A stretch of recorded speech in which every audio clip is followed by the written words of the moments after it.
إلا بالتي هي أحسن إلا الذين ظلموا منهم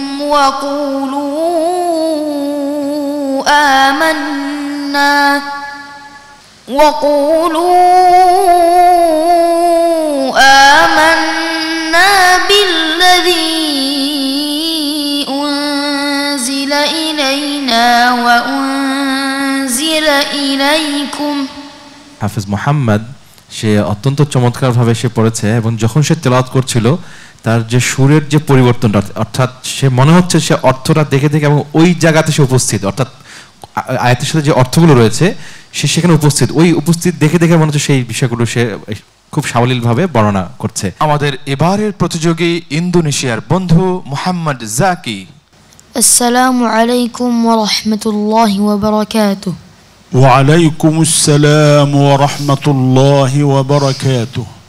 قل لنا يا شيخ محمد من قول الله عز وجل بعد أعوذ بالله من الشيطان الرجيم. أعوذ بالله من الشيطان الرجيم. بسم الله الرحمن الرحيم. وتلك الأمثال نضربها للناس وما يعقلها إلا العالمون. أعوذ بالله من الشيطان الرجيم.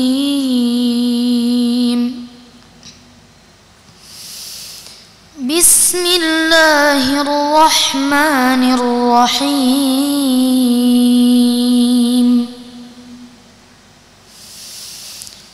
وتلك الأمثال نضربها للناس وما يعقلها إلا العالمون.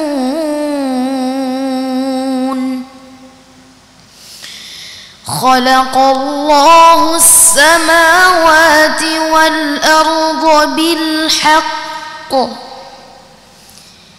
إن في ذلك لآية للمؤمنين. أتل ما أوحي إليك من الكتاب وأقم الصلاة. إن الصلاة تنهى عن الفحشاء والمنكر ولذكر الله أكبر والله يعلم ما تصنعون.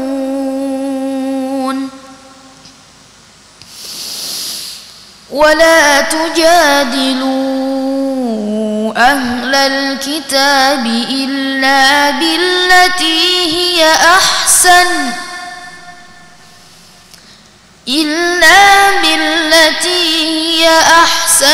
إلا الذين ظلموا منهم وقولوا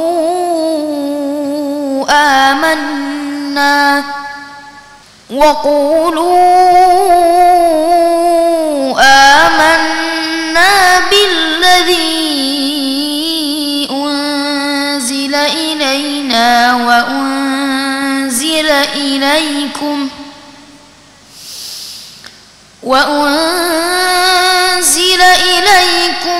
وإلهنا وإلهكم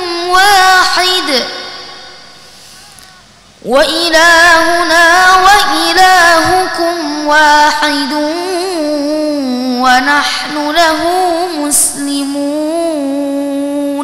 حسبك. صدق الله العظيم. দর্শক, আমরা ইন্দোনেশিয়ার বন্ধু হাফেজ মুহাম্মদ জাকির কণ্ঠে ভিন্ন রকম তেলাওয়াত শুনছিলাম। আমাদের কাছে ভালো লেগেছে, আশা করি আপনাদের কাছেও ভালো লেগেছে। আমরা জানবো আমাদের সম্মানিত বিচারকের মন্তব্য। সম্মানিত বিচারক, শেখ শরফুদ্দিন মোহাম্মদ বাইয়ুমি। الله يا شيخ حافظ التلاوة جيدة بس فيه يعني خلق الله السماوات والأرض بالحق، هنا حرف القاف وقوله تعالى أتل ما أوحي إليك من الكتاب وأقم الصلاة، عندنا هنا الصاد هنا من حروف التفخيم انت رققتها، فخلي بالك من الملاحظات دي يا شيخ حافظ. وما شاء الله قرآن جيد جدا، وربنا يتقبل منا ومنكم صالح الأعمال، وإن شاء الله نتمنى لك مستقبل إن شاء الله عظيم إن شاء الله يا شيخ حافظ. شكرا. সম্মানিত শেখ সাদেক মোহাম্মদ আব্দুল্লাহ। القارئ محمد زكي ما شاء الله تبارك الله. فتشت في البارحة حينما سمعته يقرأ قلت عجبا لهذه التلاوة، كيف يستطيع أن يقرأ هذه الأحكام بهذه السلاسة وهذا النطق وهذا الأداء ويتنقل يعني وكأنه يصور لنا المشهد في تلاوته، فعرفت أن أستاذه قارئا متمكنا فاز في المسابقات الدولية من قبل وحصل على الرتبة الأولى في كثير من المسابقات، فقلت أن أداء الشيخ انعكس على أداء الطالب، لا شك ولا ريب أداء متميز، قراءة متقنة، ضابط، حافظ، العجمة لم تؤثر فيه، فهذه التلاوة ما شاء الله تبارك الله، نسأل الله لك التوفيق ولأقرانك. শেখ আহমদ বিন ইউসুফ আজহারি। প্রথমে আমাদের শেখ বলেছেন যে তার তেলাওয়াত অত্যন্ত চমৎকার ছিল এবং তাকে দুটি মুলাহাজাতের বিষয় বলা হয়েছে। আর আমাদের ইয়েমেনের শেখ যে বিষয়টি বলেছেন যে হাফেজ মোহাম্মদ সে অত্যন্ত চমৎকারভাবে সে পড়েছে এবং যখন সে তেলাওয়াত করছিল তার যে সুরের যে পরিবর্তনটা, অর্থাৎ সে মনে হচ্ছে সে অর্থটা দেখে দেখে এবং ওই জায়গাতে সে উপস্থিত, অর্থাৎ আয়াতের সাথে যে অর্থগুলো রয়েছে সে সেখানে উপস্থিত, ওই উপস্থিত দেখে দেখে মনে হচ্ছে সেই বিষয়গুলো সে খুব সাবলীলভাবে বর্ণনা করছে। এবং এটিও বলেছেন আমি যখন গতকাল তার তেলাওয়াত শুনেছি তখন আমি খুব আশ্চর্য হয়েছি যে কিভাবে সে এই ছোট বয়সে এবং সে অনারব হওয়া সত্ত্বেও এত সুন্দর ডেলিভারি সে দিচ্ছে মাশাআল্লাহ। তারপর আমি খোঁজ নিয়ে জেনেছি তার যে শিক্ষক সে একজন এমন একজন শিক্ষক যে পৃথিবীর বিভিন্ন বড় বড় আন্তর্জাতিক কম্পিটিশনে সে প্রথম পর্যায়ের পুরস্কারগুলো সে অর্জন করেছে, সুতরাং তার ছাত্রকেও সে ঠিক সেভাবেই গড়ে উঠাচ্ছে এবং তার জন্য সে দোয়া করেছেন। দর্শক, আমরা এবার আমাদের আরেকজন বিচারকের মন্তব্য শুনব। সম্মানিত বিচারক শাইখুল হাদিস মুফতি মুহিবুল্লাহিল বাকি আং-নাদভী। মাশাআল্লাহ, বারাকাল্লাহ, খুবই চমৎকার তেলাওয়া। আর বয়স অনুপাতে এই আন্তর্জাতিক মঞ্চে সাহসিকতার সাথে তেলাওয়াত করা এটা একটা অনন্য ব্যাপার, আল্লাহর রহমত এগুলি। এখানে এই বইভাবে 30 পারা তেলাওয়াত করা, উপস্থাপন করা, এইগুলি এখানে মন্তব্যের কি আছে, বরং এখান থেকে শিকার কিছু আছে। এই ছোট্ট ছেলে যে এই তেলাওয়াত করলো এভাবে, আল্লাহ যেন আমাদেরকে এই ছোট্ট ছেলের তেলাওয়াত দিকে আমাদের ছেলে মেয়ে সন্তানগুলোকে কোরআনের পাঠক হিসেবে গড়ে তোলার তৌফিক দান করুন। আসসালামু আলাইকুম ওয়া রাহমাতুল্লাহি ওয়া বারাকাতুহু।